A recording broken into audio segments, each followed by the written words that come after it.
G'day folks, Adam Renouf, Renouf and Partners Financial Planning, part of Cumulus Financial Group, so on behalf of Array and Mainline as well. With me this afternoon, we have Stuart Robinson from Vanguard, and we're going to talk about ESG investing, so environmentally and socially responsible investing. And g'day Stuart, and thanks for joining us. Thanks for having me. Great to be here.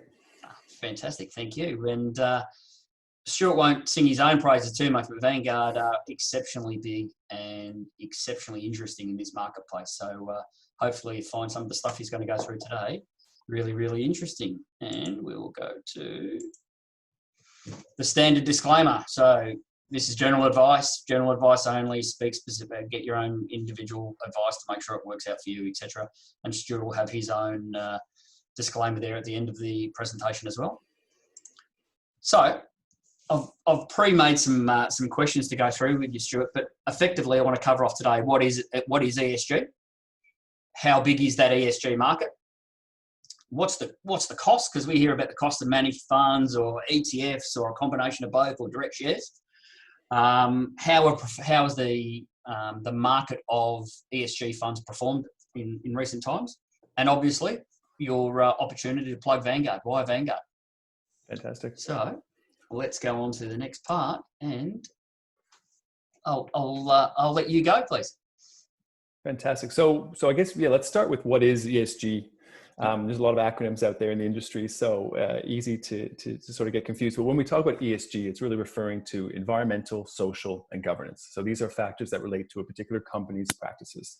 And when we look at ESG investing, it really means looking at companies that are either sustainable, responsible, or ethical, right? It's that desire to invest in companies that align with your philosophy, your views, your ethics. And certainly we could talk about this into different parts, but everyone's ethics do differ.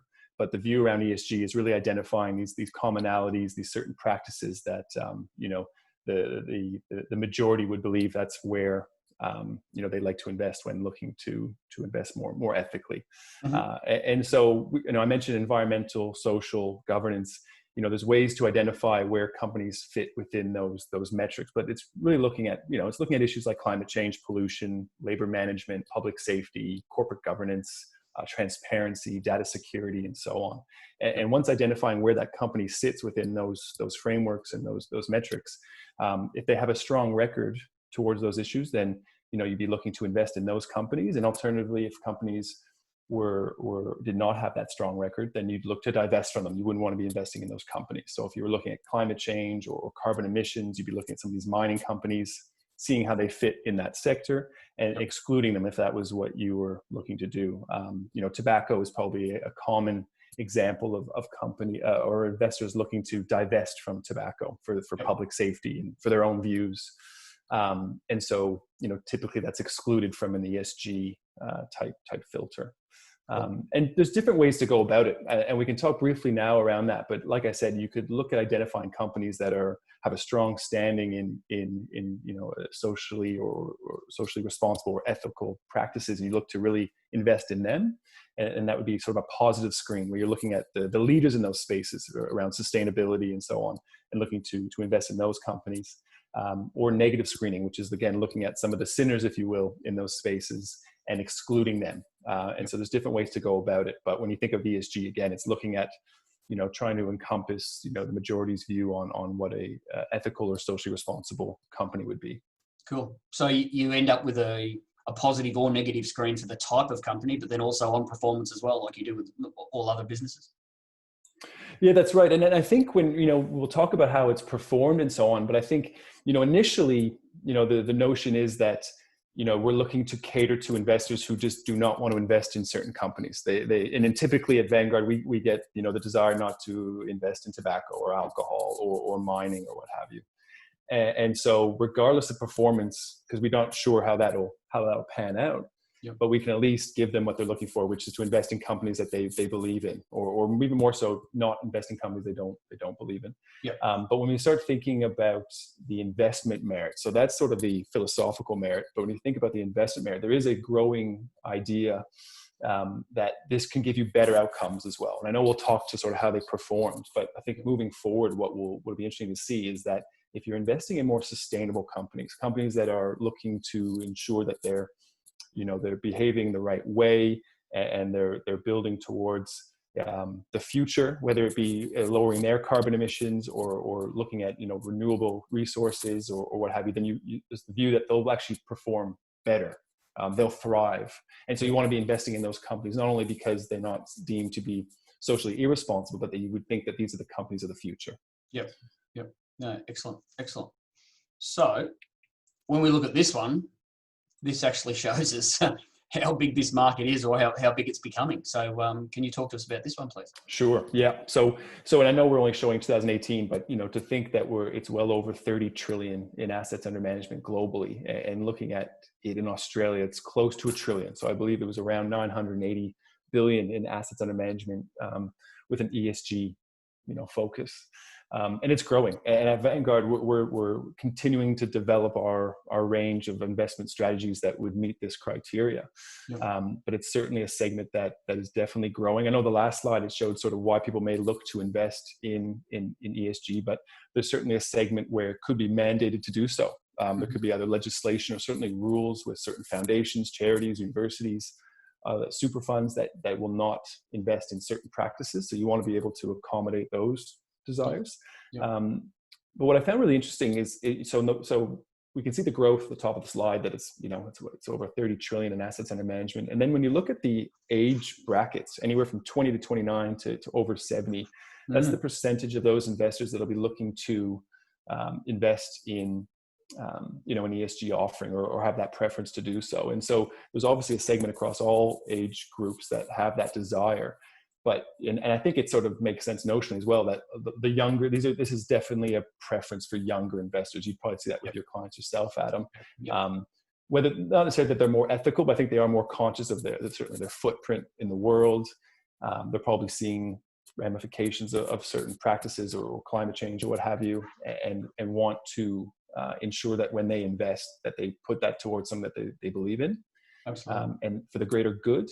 And just as importantly, this is a generation, these 20 to 40-year-olds, that will be inheriting, a lot of money. There'll be this intergenerational transfer of wealth in the next 10, 20 years. And so today, that majority, 60, 70% of 20 to 40-year-olds who have the desire to invest in ESG, that'll be where most of the assets will be in the next 10 to 20 years as well. So this will continue to grow. Yep. And with that, there'll be more and more options to invest in. And they are different in terms of how people define ethics and social responsibility. Yep. But certainly growing and here to stay. Absolutely. Awesome. And I think this next one, for me, is very interesting. Yes. And so, the question really is, so how much does it cost? What's the cost to it to go down this path? And it can vary. Yep. But I think, certainly our experience has been that historically it's been more expensive to do so. So if this has been some sort of, strategy that's been growing over the last 10, 15 years, the knock on it, if you will, was that you would have to pay for it. And the more you pay to invest in any particular strategy, the less you're going to get as a total return.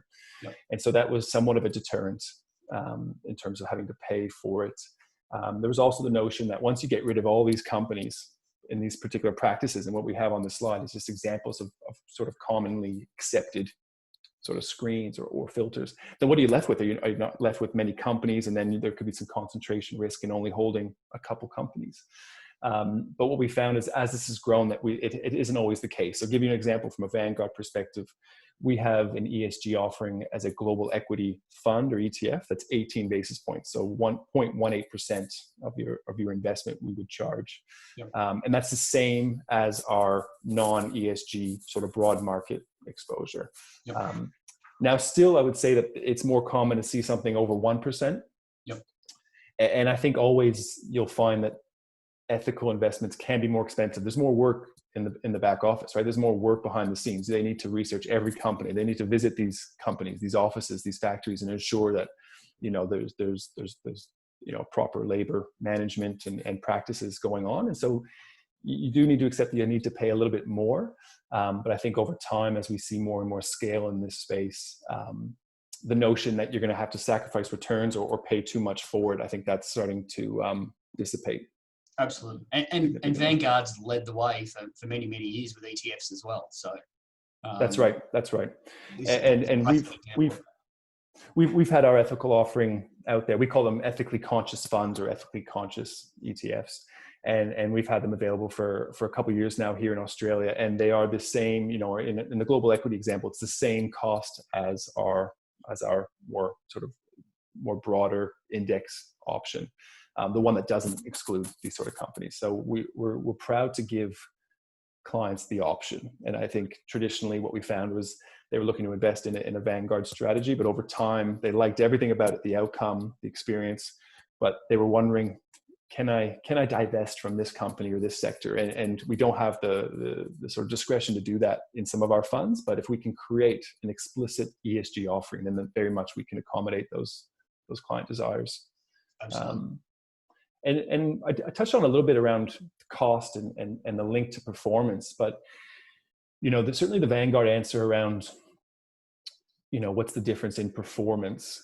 It's initially very much that it's not better or worse, and I think evidence suggests that it can vary as well. But what we would say, and it can seem like a bit vanilla, so I will sort of stick my neck out a bit and talk to more evidence, but certainly that the outcome they should expect is just a different outcome than the more traditional broad market investment, where you're not looking to screen out certain companies. You should expect that once you take that decision, that there could be the opportunity. Well, there will be the outcome of a different either excess or lower return. So you need to sort of understand that. Yep. Now, looking at, you know, I'll use that global equity example. So global companies that we have as either a broad index fund or an ESG offering. If you look at the last year, we've actually seen stronger returns in our ESG offering. Mm-hmm. And there could be different reasons to attribute that excess return. But I think if we looked at our offering and maybe a sort of a common approach to ESG investing, you're still going to hold a lot of tech companies. Yep. Because they're not falling under some of these traditional screens that we see on screen. And so naturally you're holding more of the Googles, the Amazons, the Facebooks, the Microsoft and so on. And we know those companies have had, you know, grown considerably in the last decade, if not longer. Yeah, definitely. But I think if we were to look at this moving forward, I think there'll be two things that we would certainly suggest. One is that just expect a different outcome, and you'll certainly have more reliability on the transparency of what you're investing in. You can rely on that if you do not want to invest in some of these companies that you deem to be not matching your philosophy or what have you, then we can assure you that. And then with returns, you know, it'll vary, but I mentioned from the outset that, you know, what we're seeing more and more evidence from is that companies that do want to be leaders in sustainability and do want to be leaders in sort of future best practice, you know, could be the ones that are the next leaders in their industry and the ones that do thrive. And so, you know, you could have your cake and eat it too, perhaps, where you can not only invest in companies you think are for the future, but they're the ones that are going to be leading the space, and therefore, you know, you can participate in some great returns as well. Exactly. No, that's great. And just finally to finish off, what's the quick elevator pitch for people who don't know much about Vanguard? So I'll try to be quick. You know, really, we're one of the largest asset managers in the world. So I get it mixed up sometimes, but it's well over sort of, you know, we're over 6 trillion in assets under management. And our big differentiator in terms of how we manage our portfolios and investment strategies for clients is that we are owned by our investors. And so we're not listed. We're not owned by any private enterprise or family. And so when we manage the 6 trillion, it's very much a scalable business, and we make a profit, but we actually pass that back to your clients, Adam, and other investors of ours by reducing that management expense ratio. So we talked a bit about cost and how these strategies can be more costly. But what we do is with that profit, we're able to reduce the MER, the management expense ratio for clients to invest in. So when I talk about Vanguard and some of the offerings that we have in this space, whether it be in a bond portfolio or an equity portfolio, you're looking at a fraction of a percent, right? 18 basis points, 0.18%, maybe up to 0.26% to invest, where our competitors don't have that advantage of putting profit back into the company by reducing MERs. And so they're charging, in some instances, more than 1%, in some instances 4 times more than we do. And that gives us a head start right away, because we're basically ensuring that we have a fraction of a percent, whether it be 0.5% or what have you, head start to give you a better outcome. Correct. Awesome. Stuart, that's fantastic. Thank you very much for your time. Thanks for joining us on Coffee Talk today. And if anybody would like some more information on ESG or on Vanguard, please contact me directly or either to Alex or to Steve, and we'll be more than happy to get some information from Stuart. So thanks, folks, and we'll see you all again next week. Take care. Thanks very much.